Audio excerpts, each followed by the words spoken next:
তো নমস্কার বন্ধুরা, আমার টেস্টি কুকিং চ্যানেলে আপনাদের জানাই সবাইকে স্বাগত।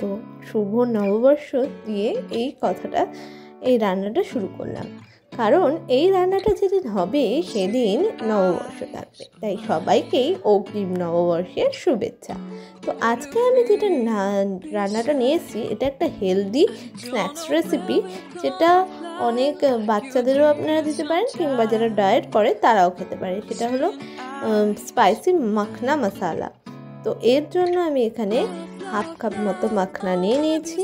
এবার একটা কড়াই নিয়ে তাতে ঘি দিয়ে দিয়েছি।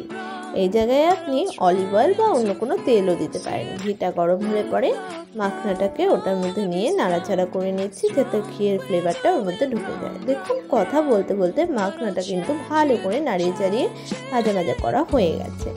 এরপর একটা ওই কড়াইয়ের ঘিয়ের মধ্যেই দিয়ে দিলাম রোস্টেড ধনে জিরে গুঁড়ো, আর দিয়ে দিচ্ছি কাশ্মীরি লঙ্কার গুঁড়ো, আর দিয়ে দিচ্ছি একটু পরিমাণে হলুদ, আর চটপাটা করার জন্য মানে চিপসের স্পাইসেসগুলো থাকার জন্য ওর মধ্যে দিয়ে দিলাম একটু পরিমাণে চাট মশলা, আর দিয়ে দিচ্ছি এখানে শাহি গরম সানরাইজের পাস্তা মশলা। এর জায়গায় আপনি ম্যাগি মশলাও দিতে পারেন। এরপর দিয়ে দিলাম একটু পরিমাণ মতো হলো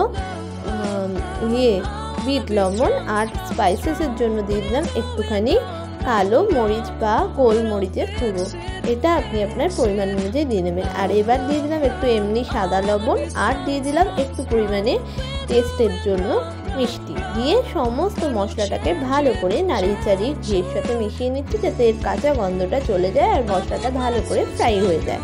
তো মশলা আমার ভালো করে কথা বলতে বলতে ফ্রাই হয়ে গেছে, দেখে নিন।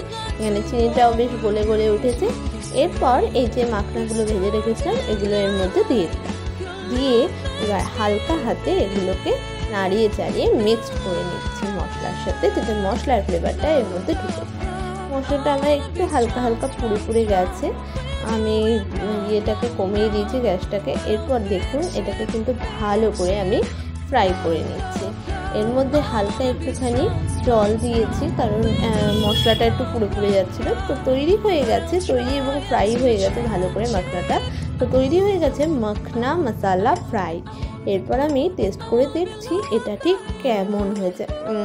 এটা জাস্ট ইয়াম হয়েছে, করকরে, আর সেই পুরো চিপসের মতোই স্বাদ হয়েছে। চিপসের জায়গায় এখন বাচ্চাদের এটা আপনি অনায়াসে দিতে পারেন। তো এরকমই ভালো ভালো হেলদি রেসিপি দেখতে অবশ্যই আমাদের চ্যানেলটাকে সাবস্ক্রাইব করে পাশে থাকা বেল আইকনটাকে প্রেস করে দেবেন, আর প্রচুর সাবস্ক্রাইব করবেন। আর